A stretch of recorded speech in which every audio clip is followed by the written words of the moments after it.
ಮುಳಬಾಗಿಲು ಆದಿಜಾಂಬವ ಜಯಂತ್ಯೋತ್ಸವಕ್ಕೆ ಪೂರ್ವಭಾವಿ ಸಭೆ. ಮುಳಬಾಗಿಲು ದಿನಾಂಕ 11/2/2026.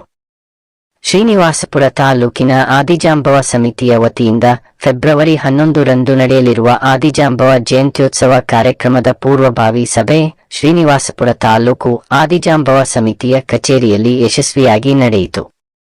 ಈ ಸಭೆಯಲ್ಲಿ ಮಾತನಾಡಿದ ಹೂಹಳ್ಳಿ ಕೃಷ್ಣಪ್ಪ ಅವರು, ಮುಳಬಾಗಿಲು ತಾಲೂಕಿನ ಆವಣಿ ಕ್ಷೇತ್ರವು ಅತ್ಯಂತ ಪವಿತ್ರವಾದ ಪುಣ್ಯಕ್ಷೇತ್ರವಾಗಿದ್ದು, ರಾಮಾಯಣ ಮತ್ತು ಮಹಾಭಾರತ ಕಾಲದ ಚಾರಿತ್ರಿಕ ಮಹತ್ವ ಹೊಂದಿರುವ ಪ್ರದೇಶವಾಗಿದೆ ಎಂದು ತಿಳಿಸಿದರು. ಇಂತಹ ಐತಿಹಾಸಿಕ ಹಿನ್ನೆಲೆಯುಳ್ಳ ಆವಣಿ ಕ್ಷೇತ್ರದಲ್ಲಿ ನಡೆಯುವ ಆದಿಜಾಂಬವ ಜಯಂತ್ಯೋತ್ಸವವು ಭಕ್ತರಲ್ಲಿ ಅಪಾರ ಭಕ್ತಿ ಮತ್ತು ಸಂಭ್ರಮವನ್ನು ಮೂಡಿಸುತ್ತದೆ ಎಂದರು. ಪ್ರತಿ ವರ್ಷ ಶ್ರೀನಿವಾಸಪುರ ಪಟ್ಟಣದ ಮೂಲಕ ಬೆಳ್ಳಿ ರಥೋತ್ಸವ, ಭಕ್ತರಿಂದ ಕಳಶ ಹೊತ್ತು ಜಾತ್ರೆಗೆ ಆಗಮಿಸುವ ಸಂಪ್ರದಾಯ, ಸಾವಿರಾರು ಭಕ್ತರ ಭಾಗವಹಿಸುವಿಕೆ ಈ ಜಾತ್ರೆಯ ವಿಶೇಷತೆಯಾಗಿದೆ. ಈ ಜಾತ್ರೆಗೆ ಕೇವಲ ಸ್ಥಳೀಯ ಭಕ್ತರು ಮಾತ್ರವಲ್ಲದೆ ಕರ್ನಾಟಕ, ಆಂಧ್ರಪ್ರದೇಶ, ತಮಿಳುನಾಡು, ಕೇರಳ ಸೇರಿದಂತೆ ದೇಶದ ವಿವಿಧ ರಾಜ್ಯಗಳಿಂದ ಭಕ್ತಾದಿಗಳು ಆಗಮಿಸುವರು ಎಂದು ಅವರು ಹೇಳಿದರು. ಈ ಸಂದರ್ಭ ನಾಗದೇಪಲ್ಲಿ ವೆಂಕಟರಮಣ ಅವರು ಆದಿಜಾಂಬವರ ಇತಿಹಾಸ, ಪೌರಾಣಿಕ ಹಿನ್ನೆಲೆ ಹಾಗೂ ಸಮಾಜದ ಮೇಲಿನ ಅವರ ಪ್ರಭಾವವನ್ನು ವಿವರವಾಗಿ ವಿವರಿಸಿ ಯುವಜನತೆ ಈ ಇತಿಹಾಸವನ್ನು ಅರಿತುಕೊಳ್ಳಬೇಕು ಎಂದು ಅಭಿಪ್ರಾಯ ವ್ಯಕ್ತಪಡಿಸಿದರು. ಸಭೆಯಲ್ಲಿ ಆದಿಜಾಂಬವ ಸಮಿತಿಯ ಅಧ್ಯಕ್ಷ ಅಂಬೇಡ್ಕರ್, ಪಾಳ್ಯದ ಮುನೆಪ್ಪ, ಚಲ್ದಿಗಾನಹಳ್ಳಿ ಸೀನಪ್ಪ, ಡಾ. ಮಂಜುನಾಥ್, ಲಕ್ಷ್ಮೀಪುರದ ಕೃಷ್ಣಪ್ಪ, ತಂಬಾಳಪಳ್ಳಿಯ ನರಸಿಂಹ ಸೇರಿದಂತೆ ಸಮಿತಿಯ ಎಲ್ಲಾ ಪದಾಧಿಕಾರಿಗಳು ಉಪಸ್ಥಿತರಿದ್ದು, ಜಯಂತ್ಯೋತ್ಸವವನ್ನು ಶಾಂತಿಯುತವಾಗಿ ಭಕ್ತಿಭಾವದಿಂದ ಮತ್ತು ವಿಜೃಂಭಣೆಯಿಂದ ನಡೆಸುವ ಕುರಿತು ಚರ್ಚಿಸಿದರು. ಆದಿಜಾಂಬವ ಜಯಂತ್ಯೋತ್ಸವವು ಕೇವಲ ಧಾರ್ಮಿಕ ಕಾರ್ಯಕ್ರಮವಲ್ಲದೆ ಸಾಂಸ್ಕೃತಿಕ ಹಾಗೂ ಸಾಮಾಜಿಕ ಐಕ್ಯತೆಯ ಸಂಕೇತವಾಗಿದ್ದು, ಹೆಚ್ಚಿನ ಸಂಖ್ಯೆಯಲ್ಲಿ ಭಕ್ತರು ಭಾಗವಹಿಸಿ ಕಾರ್ಯಕ್ರಮವನ್ನು ಯಶಸ್ವಿಗೊಳಿಸಬೇಕೆಂದು ಸಭೆಯಲ್ಲಿ ನಿರ್ಣಯಿಸಲಾಯಿತು. ಬೀದಿಯಲ್ಲಿ ಕಳಶ ಹೊತ್ತುಕೊಂಡು ಸುಮಾರು ಮಹಿಳೆಯರು ವಿಜೃಂಭಣೆ ಬರ್ತಾ ಇದ್ರು. ಅದೇ ತರ ಈ ವರ್ಷನೂ ಬರಬೇಕು. ಇನ್ನು ನಮ್ಮ ಸಮುದಾಯವನ್ನು ಒಗ್ಗೂಡಿಸಿಕೊಂಡು ತುಂಬಾ ವಿಜೃಂಭಣೆಯಿಂದ ನಾವು ಆಚರಣೆ ಮಾಡ್ಕೊಂಡು ಆಮನೆಗೆ ಹೋಗ್ಬೇಕು ಹೇಳಿ ಆ ಕಾರ್ಯಕ್ರಮ ಭಾಗವಹಿಸಿ ಆ ಆದಿಜಾಂಬವ ಸ್ವಾಮಿಯ ಕೃಪಾ ಕಟಾಕ್ಷ ನಾವು ಪಡ್ಕೋಬೇಕು ಅಂತೇಳಿ ಏನು ನಮ್ಮ ಮುಳಬಾಗಿಲು ತಾಲೂಕಿಂದ ಬಂದರೆ ನಮ್ಮ ಕರ್ನಾಟಕ ಮಾದಿಗ ಜನರ ಜಿಲ್ಲಾಧ್ಯಕ್ಷ ಮುನಿಗಂಗಯ್ಯ ಬಂದಿದ್ದಾರೆ. ಅವರ ಸಮ್ಮುಖದಲ್ಲಿ ಇವತ್ತೆಲ್ಲ ಒಂದು ಕಾರ್ಯಕ್ರಮ ನಡೆದಿದೆ. ವಿಶೇಷವಾಗಿ ನಮ್ಮ ಶ್ರೀನಿವಾಸಪುರದಲ್ಲಿ ಬಂದಿರತಕ್ಕಂಥ ಎಲ್ಲ ನಮ್ಮ ಆದಿಜಾಂಬವ ಟ್ರಸ್ಟ್ನ ಪದಾಧಿಕಾರಿಗಳು ಬಂದಿದ್ದಾರೆ. ಅವರಿಗೆಲ್ಲರಿಗೂ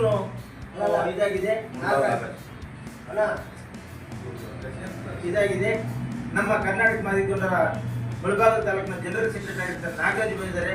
ಅವರು ನಮ್ಮ ಮುಖಾಂತರ ಧನ್ಯವಾದಗಳನ್ನು ತಲುಪಿಸ್ತಾ ಇದ್ದೀವಿ. ಕಾರ್ಯಕ್ರಮದಲ್ಲಿ ಇಲ್ಲಿ ಭಾಗವಹಿಸತಕ್ಕಂಥ ಎಲ್ಲ ಸಮುದಾಯದ ಮುಖಂಡರುಗಳಿಗೂ ನಮ್ಮ ಪ್ರೀತಿಪೂರ್ವಕವಾಗಿ ಸ್ವಾಗತ ಮತ್ತು ವಂದನಾರ್ಪಣೆ ನಾವು ಇದು ಮಾಡ್ತಾ ಇದ್ವಿ. ವಿಶೇಷವಾಗಿ ಕುಲ ಬಾಂಧವರು ಹೆಚ್ಚಿನ ಸಂಖ್ಯೆಯಲ್ಲಿ ಭಾಗವಹಿಸಬೇಕಾಗಿ ತಮ್ಮಲ್ಲಿ ಮನವಿ ಮಾಡ್ಕೊಳ್ತೇವೆ. ಜೈ ಜಾಂಬವ. ಪುರಾಣ ಪ್ರಸಿದ್ಧ ಮುಳಬಾಗಿಲು ತಾಲೂಕು ಆವಣಿ ಬೆಟ್ಟದ ಶ್ರೀ ಆದಿಜಾಂಬವ ಸ್ವಾಮಿಯ ಪ್ರಥಮ ಪೂಜೆಗೆ ದಿನಾಂಕ 11/2/2026ರಂದು ದೇಶಾದ್ಯಂತ ಆದಿಜಾಂಬವ ಕುಲಬಾಂಧವರು ಆವಣಿ ಬೆಟ್ಟಕ್ಕೆ ಆಗಮಿಸ್ತಾ ಇದ್ದಾರೆ. ಅದು ಪುರಾಣ ವಿಶೇಷ ಏನೆಂದರೆ, ಇಡೀ ಇತಿಹಾಸದಲ್ಲಿ ಭಾರತ ದೇಶದಲ್ಲಿ ಮುಖ್ಯವಾಗಿ ರಾಮಾಯಣ ಕಾಲಘಟ್ಟದಲ್ಲಿ ಆದಿಜಾಂಬವ ಸ್ವಾಮಿಯ ಪಾತ್ರ ವಿಶೇಷವಾದದ್ದು.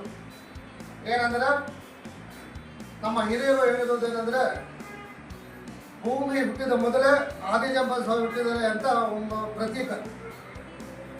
ನಾವು ಕಂಡಿದ್ದೇನೆಂದರೆ, ಸಿನಿಮಾ ಮನೋರಂಜನೆಗಳಲ್ಲಿ ಶ್ರೀ ರಾಮಾಯಣ ಕಾಲಘಟ್ಟದಲ್ಲಿ ಶ್ರೀರಾಮಚಂದ್ರ, ಸೀತಮ್ಮನವರ ಮಕ್ಕಳು, ಲಕ್ಷ್ಮಣ ಇವರೆಲ್ಲ ಕುಟುಂಬದವರಿಗೆ ಸಹಾಯ ಮಾಡಿ ಯುದ್ಧದಲ್ಲಿ ಲಕ್ಷ್ಮಣ ಅವರು ಮುಚ್ಚಿ ಹೋದಾಗ ಈಗಿನ ವೈದ್ಯಕೀಯ ಯಾವ ಪರಿಸ್ಥಿತಿ ಇರುತ್ತೋ ಗೊತ್ತಿಲ್ಲ. ಆಗಿನ ಕಾಲಘಟ್ಟದಲ್ಲಿ ದೊಡ್ಡ ವೈದ್ಯರು ಅಂದರೆ ಆದಿಜಾಂಬವ ಸ್ವಾಮಿ. ಸಂಜೀವ ಪರ್ವತವನ್ನು ಸಂಜೀವನಿ ಅಂತ ಕರೆತಂತ ಕಾಲದಲ್ಲಿ ನನಗೆ ವಯಸ್ಸಾಗಿದೆ, ಇಂಥ ಒಂದು ಜಾಗದಲ್ಲಿ ಸಂಜೀವಿ ಕಟ್ಟಿ ಸಿಗುತ್ತದೆ ಎಂದು ಶ್ರೀ ಆಂಜನೇಯ ಸ್ವಾಮಿ ಅವರಿಗೆ ಹೇಳಿದಾಗ, ಆಂಜನೇಯ ಸ್ವಾಮಿಯವರು ಸಂಜೀವನಿ ಪರ್ವತಕ್ಕೆ ಹಾರಿ ಸಂಜೀವನಿಯನ್ನು ತಂದು ಲಕ್ಷ್ಮಣವ್ರಿಗೆ ಪ್ರಾಣ ಕೊಟ್ಟಂತಹ ಮಹಾತ್ಯಾಗಿ ದೇವರು ನಮ್ಮ ಆದಿವಂತ ಜಾಂಬವಂತ ಸ್ವಾಮಿ. ಅದೇ ಪ್ರಕಾರ ನಾವು ನೋಡಿರ್ತಕ್ಕಂಥ ವಿಚಾರವೇನೆಂದರೆ ಶ್ರೀಕೃಷ್ಣನ ಯುಗದಲ್ಲಿ ದ್ವಾಪರ ಯುಗ ಆವಲು ಕೂಡ ಅವಂತಿಗೆ ಮಣಿ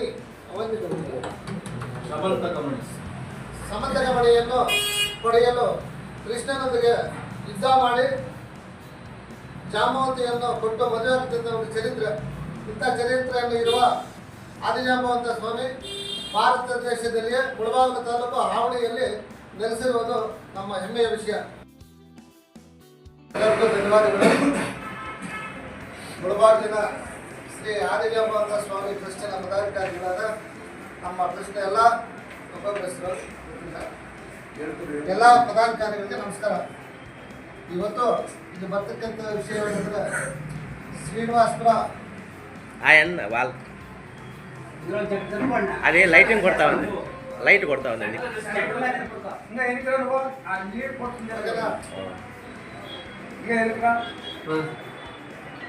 ಆದಿಜಾಂಬವಂತ ಸ್ವಾಮಿ ಜಯಂತ್ಯೋತ್ಸವವನ್ನು ಆವಣಿ ಗ್ರಾಮದ ಮುಳಬಾಗಿಲು ತಾಲೂಕು ಆವಣಿ ಗ್ರಾಮದ ಅವಿಂತಕ ಬೆಟ್ಟದಲ್ಲಿ ಪುರಾಣ ಪ್ರಸಿದ್ಧ రానందావు అన్నా అది తడికేదా ఒకటి ఆಯ್ತಾ ನೀವು